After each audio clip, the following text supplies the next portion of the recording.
네, 3파전으로 치러지고 있는 제96대 서울지방변호사회 회장 선거. 오늘은 기호 3번 윤성철 변호사 모시고 얘기 나눠보겠습니다.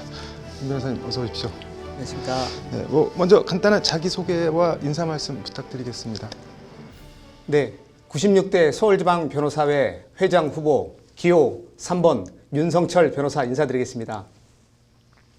네. 저는 처음에 서울교육대학교를 졸업하고 서울 삼선초등학교에서 교사를 4년 동안 하면서 성균관대학교의 법학과에 편입학을 하여 주경야독을 하다가 사법시험 제40회에 합격을 하고 사법연수원 30기를 수료한 이후에 대한변호사협회 사무총장 그리고 서울지방변호사회 95대 감사를 거쳐서 현재 법무법인 로베스의 대표 변호사 그리고 사단법인 2,000명의 변호사단체인 사단법인 변호사 지식포럼의 상임 대표 그리고 성균관대학교 법학전문대학원의 객원 교수로 활동하고 있습니다. 주요 공약들은 그럼 어떤 게 있을까요? 예, 제가 준비한 주요 공약은 네. 제10대 전문 변호사의 창설과 국회 네. 전담팀의 마련입니다. 네. 그것이 가장 중요한 공약이고요. 네. 두 번째로 서울의 직영 변호사 중개 플랫폼인 위로서울을 한번 론칭하겠습니다. 네. 그리고 변호사님들에게 가장 중요하다고 생각하는 하급심 판결문 공유 시스템을 설치하겠고요. 네. 그리고 교육연수 제도를 개선해서 네. 온라인 연수원을 만들고 네. 그리고 청년 변호사님들을 위해서 네. 청년 변호사 주니어 연수원을 개설을 하도록 하겠습니다. 네. 그리고 청년 변호사님들의 자기 성장과 전문성 발전을 할 수 있도록 네. 서울지방변호사회가 외부에 추천하는 그런 위원 추천에 있어서 네. 청년 변호사님들을 적극적으로 우선적으로 추천하도록 하겠습니다. 네. 변호사 보수 표준 요율표 요거는 또 뭐 어떤 내용인가요? 네, 예를 들어서 지금 공인중개사만 해도 네. 국토부가 지정하는 공인중개사 보수 요율표라는 걸 기준으로 있는데요. 네. 가장 기본적으로 자문과 소송을 할 때 네. 기본적으로 받아야 할 변호사 표준 요율표를 저희가 제정을 해서 그런 부분을 통해서 오히려 그것이 결국엔 국민들한테 이익이 된다고 저는 생각을 합니다. 네. 왜 그러냐면 이 낮은 수임료와 낮은 자문료와 네. 형편없이 깎이게 되는 그런 것을 받고 소송행위나 자문행위를 하는 경우에는 실질적으로 그 결과가 네. 부실로 초래하게 되고 네. 부실에 대한 결국엔 책임은 변호사들이 사실상 지는 걸 떠나서 오히려 의뢰인들한테 즉 국민에게 돌아가기 때문에 그러한 것이 우리 변호사들에 대한 기본적으로 돈의 문제를 떠나서 우리 국민 전체의 법률 시장의 문제라고 생각이 들기 때문입니다. 네. 그러니까 뭐 소비자한테 신뢰를 주려면은 변의 차원에서 서울변의 차원에서 가이드라인을 주면은 뭐 주는 사람 입장에서도 어느 정도는 이 정도는 우리가 줘야 되는구나 뭐 그런 가이드라인 같은 거를 제시를 해주시겠다는 말씀인 거죠. 그리고 또 뭐 여러 가지 말씀을 해주셨는데 사내 변호사나 청년 변호사 그다음에 여성 변호사 관련한 것도 좀 짧게 한 말씀 부탁드리겠습니다. 예, 지금 사내 변호사님들이 휴업을 하는 경우도 있거든요. 네. 그랬을 때 지금 휴업을 하면 현재 경력기간으로 인정이 되지 않습니다. 그래서 서울지방변호사회에서 제가 회장에 취임하면은 네.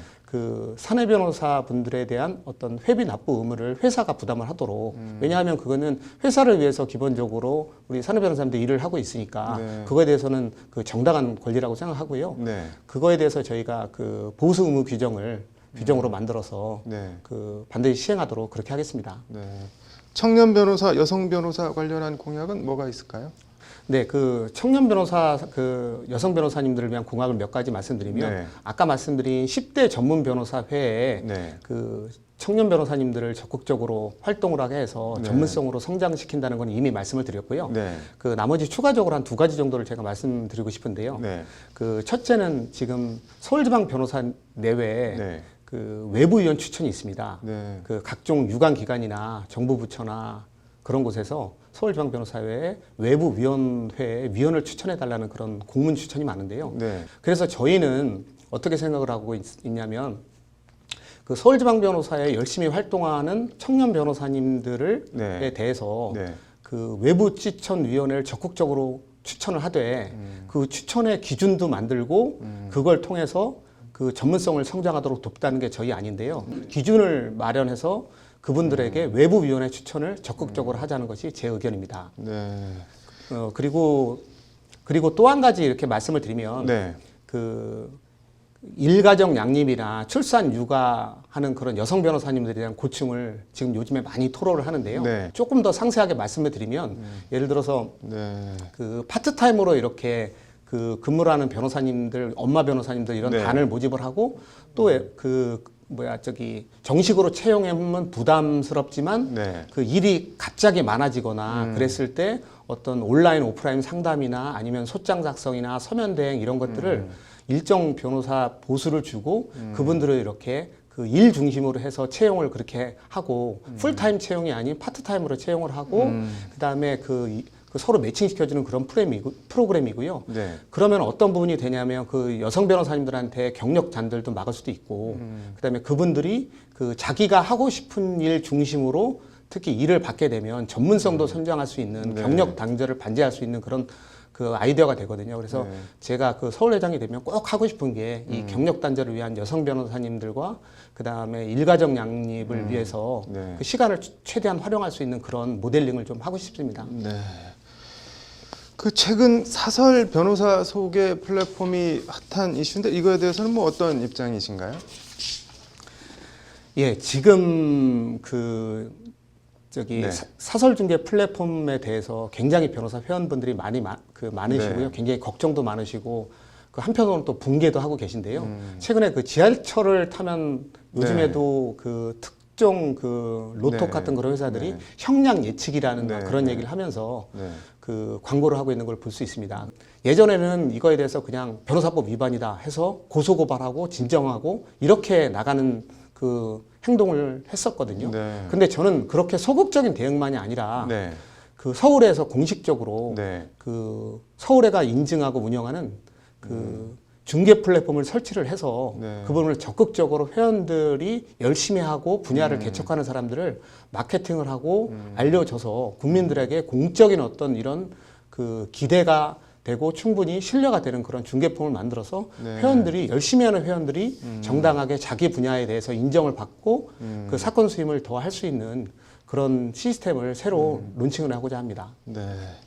이번이 두 번째 서울변회장 도전으로 알고 있는데 왜 윤성철 회장이어야 하는지 뭐 한 말씀 부탁드리겠습니다. 그 지금 현재 그 2,000명의 국내 가장 그 최대 단체인 사단법인 변호사 지식 포럼이라는 대표를 5년 전부터 제가 설립해서 운영을 했고요. 네. 지금 그 단체를 활동을 하면서 네. 최근에는 변호사가 물어보고 변호사가 답한 송무 비법이라는 그 책을 발간하기도 했습니다. 네. 그게 550페이지짜리 되는 네. 그 2,000명의 변호사님들이 자기가 스스로가 송무나 자문을 하다가 막히는 그런 실제 교과서에 없는 내용을 네. 서로 알려주고 보듬는 그런 내용이거든요. 네. 그뿐만이 아니라 제가 청년 포럼이라는 걸 개최해서 네. 그 청년 변호사의 어떤 개업 이야기라든지 아니면 그 사내 변호사의 전문성 확보라든지 네. 그다음에 형사 소송 절차의 어떤 그 수사와 공판 과정에서의 비법과 그 숨은 내용 이해하기 등 여러 청년 변호사님들의 어떤 가장 필요한 지식 이런 부분들을 수년 동안 저희가 활동을 하면서 네. 동고동락을 같이 해왔고요. 네. 그 누구보다도 그 변호사님들에 대해서 제가 잘 알고 있습니다. 아까 말씀드렸다시피 제가 그 교사를 하면서 네. 보통 변호사로서 20년 동안 그 제가 자부심을 가지고 살아왔습니다. 그런데 뿐만 아니라 그 대한변호사협회 사무총장의 경험과 서울지방변호사의 감사의 이런 경험을 통해서 네. 아까 말한 사단법인 지식포럼의 그 변호사님들에 대해서 제가 보여줬던 추진력과 진정성을 통해서 네. 반드시 그 우리 회를 연대의식과 동료의식을 통해서 이 추진력을 가지고 묶는 후보는 저 윤성철 변호사라고 그 생각하고요. 네. 저만이 가지고 있는 가장 큰 장점이라고 생각합니다. 네. 말씀 쭉 잘 들었는데 마지막으로 혹시 빼놓으신 말이나 뭐 하고 싶으신 말씀이 있으시면 서울변의 유권자분들께 한 말씀 부탁드리겠습니다. 회원의 직역을 지키고 회원이 신명나게 일할 수 있는 환경을 만들고 회원의 직역을 넓히고 쓰리고 윤성철 반드시 지키겠습니다. 강철 같은 추진력 실천하는 윤성철 기호 3번 윤성철 저 회원님들과 반드시 함께 하겠습니다. 감사합니다. 네, 쓰리고를 표방하고 나오신 윤성철 변호사님 소정의 성과 거두시는지 저희도 지켜보겠습니다. 오늘 나와주셔서 감사합니다. 감사합니다.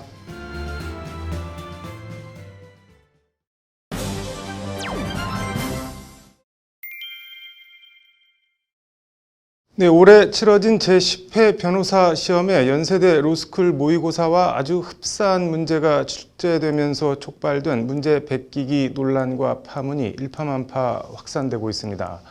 경찰이 연세대 해당 로스쿨 교수에 대한 조사에 착수한 가운데 이번엔 문제 표절, 도용 의혹까지 새롭게 제기되고 있습니다. 어떤 내용인지 왕성민 기자가 단독 취재했습니다. 지난 5일 치러진 제10회 변호사 시험에 출제된 공법 기록형 문제입니다. 지방자치단체가 개발을 위해 종중 소유 토지를 일부 수용했는데 이에 불복해 소송을 제기하는 종중원 입장에서 소장을 구성하는 문제입니다. 문제 베끼기 논란을 받고 있는 지난해 2학기 연세대 로스쿨 공법 기록형 모의고사 문제입니다. 주의적 청구로 수용 재결과 이의 재결을 묶어 무효 소송을 제기한다는 점, 예비적으로 보상금 증감 청구를 낸다는 점, 주의적 청구의 무효 사유는 보상금 공탁이 무효라는 점 등 출제 의도와 전체적인 구성이 변시 문제와 매우 유사합니다. 이번엔 박영사에서 발간된 공법 기록형 공법 소송 실무라는 제목의 책 제10장 토지 수용 재결 보상금 장입니다. 서울시 토지수용위원회 재결에 불복하고 있는 종중과 소송 위임 계약을 체결하고 서면을 작성하는 내용입니다. 지자체 토지수용 결정에 불복해 종중 대표가 불복소송을 내는 점, 중앙토지수용위원회가 내린 이의 재결에 대해 무효 확인을 구하고 있는 점, 예비적으로 보상금 증액 청구를 하고 있는 점 등 문제 베끼기 논란을 받고 있는 연세대 로스쿨 모의고사 문제와 뼈대가 유사합니다. 해당 서적은 그러나 연세대 교수가 아닌 경희대 로스쿨 정형근 교수가 지금으로부터 10년 전 초판을 발간한 공법 기록형 소송 실무 서적입니다. 정 교수는 해당 문제에 대해 10여 년 전 변호사들을 여럿 만나 힘들게 자료를 구해 구성했다고 회고했습니다. 제가 그 서초동에 가가지고 여러 변호사들한테 기록을 구해가지고 만들었는데 대부분은 손실보상금 적으니까 많이 받게 해달라는 그런 것이 대부분인데 그것만 쓰라고 하면은 쟁점이 없고 이상하고 해서 수용 재결도 무효로 만들자 해가지고 제가 정 교수는 그러나 문제 난이도가 높고 지나치게 지엽적이라고 판단해 2013년 이후 개정판에서부터는 해당 문제를 삭제했습니다. 박영사에서 제가 최초로 냈는데 그러니까 이제 아무래도 분량을 줄이려다 보니까 이제 아무래도 너무 어려운 문제는 빼자 해가지고 이렇게 한 거죠. 그런데 2011년 초판이 발간되고 9년, 개정판에서 해당 문제를 삭제한 2013년 이후 6년이 지난 2020년 연세대 로스쿨 가을학기 모의고사 문제에 정형근 교수가 책에 실었던 문제와 뼈대가 유사한 문제가 출제된 겁니다. 그런데 이제 연대 교수님은 그거를 가지고 이제 자기 수업 자료로 계속 사용해 온 거죠. 작년 2학기까지. 그리고 그렇게 돌고 돌아 연세대 로스쿨 모의고사에 출제된 문제가 다시 올해 변시에 출제됐다는 것이 정형근 교수의 말입니다. 연세대 로스쿨 A 교수는 해당 문제를 2019년 법무부 문제은행에 납품한 것으로 확인됐습니다. 정 교수는 이와 관련 자신의 문제를 참조해 법무부에 제출한 것 같다고 조심스럽게 말했습니다. 원래 문제은행에다가 법무부에서 세 문제를 내주면은 100만 원인가 110만 원인가 아마 줘요. 마치 자기가 만든 것처럼 납품을 한. 변시 문제 베끼기 논란에 이은 문제 표절과 도용 논란. 관련해서 서울의 한 로스쿨 교수는 세 문제를 모두 살펴본 결과 구체적인 부분에서는 차이가 나지만 전체적인 맥락이나 구성, 자료 등에서 정형근 교수의 문제를 많이 참고한 것으로 보인다는 의견을 밝혔습니다. 반면 또 다른 로스쿨 교수는 유사한 것은 사실이지만 구체적인 설문에서 차이가 있어 표절이나 도용으로 보기 어렵다는 견해를 밝혔습니다. 이런 가운데 해당 문제의 출처를 두고 법무부와 A 교수는 핑퐁 게임식 줄다리기를 벌이고 있습니다. A 교수는 논란이 불거지자 해당 문제는 10여 년 전 법무부로부터 제공받은 자료에 기초한 것이라는 해명을 내놨고 법무부는 법무부 자료가 아니라 사법연수원 강의 자료라고 A 교수 주장을 반박했습니다. 이와 관련 정영근 교수는 해당 문제를 변호사 시험 문제은행에 제공해달라는 법무부 요청이 있었지만 자신은 제공을 거부했다고 밝혔습니다. 법무부도 A 교수도 사실을 제대로 밝히는데 소극적이라는 것이 정 교수의 말입니다. 만약 그거를 어느 특정 뭐 로스쿨 교수의 책에서 베껴서 냈다 하면은 더 이제 문제잖아요. 제가 그거 보고서는 약간 이 사람들이 여기서도 거짓말을 이렇게 이제 속이고 있구나, 국민들을. 법률방송에서 정영근 교수 문제를 참조했는지 답변을 듣기 위해 A 교수에게 여러 차례 전화와 문자 메시지를 통해 연락을 시도했지만 답변을 받을 수 없었습니다. 코로나 확진자 응시 제한에서부터 법전 밑줄 긋기 논란, 문제 베끼기 의혹의 표절과 도용 논란까지 법무부가 10회째를 맞은 변호사 시험 관리에 총체적 난맥을 드러내고 있습니다. 법률방송 왕성민입니다. 네, 이어서 법조계 소식 전해드리겠습니다. 서울 회생법원이 회생 절차를 신청한 이스타 항공에 대해 가압류 금지와 채권 동결 조치를 내립니다. 법원이 회생 개시 결정을 내리면 법원 주도로 공개 매각 절차를 거쳐 인수 후보자를 정하게 됩니다. 동거남의 3살 난 딸을 학대해 두개골 골절로 사망케 한 35살 여성에 대해 1심 재판부가 피고인을 엄마라고 부르는 피해자를 때려 숨지게 했다며 징역 10년을 선고했습니다. 검찰은 징역 20년을 구형했습니다. 텔레그램 박사방에서 성착취물 제작 유포에 가담한 닉네임 붓다 19살 강훈이 신상 공개 처분을 취소해달라며 소송 1심에서 패소했습니다. 강훈은 청소년 성보호법상 음란물 제작, 배포, 강요, 협박 등 11개 혐의로 기소된 상태입니다. 인공지능 챗봇 이루다 운영회사의 개인정보 유출 논란과 관련한 집단소송 절차가 시작됐습니다.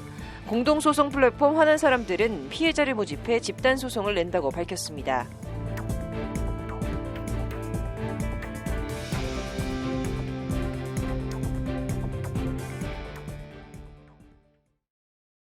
(1월 15일) 법률방송 로투데이 마치겠습니다. 시청해주셔서 감사합니다.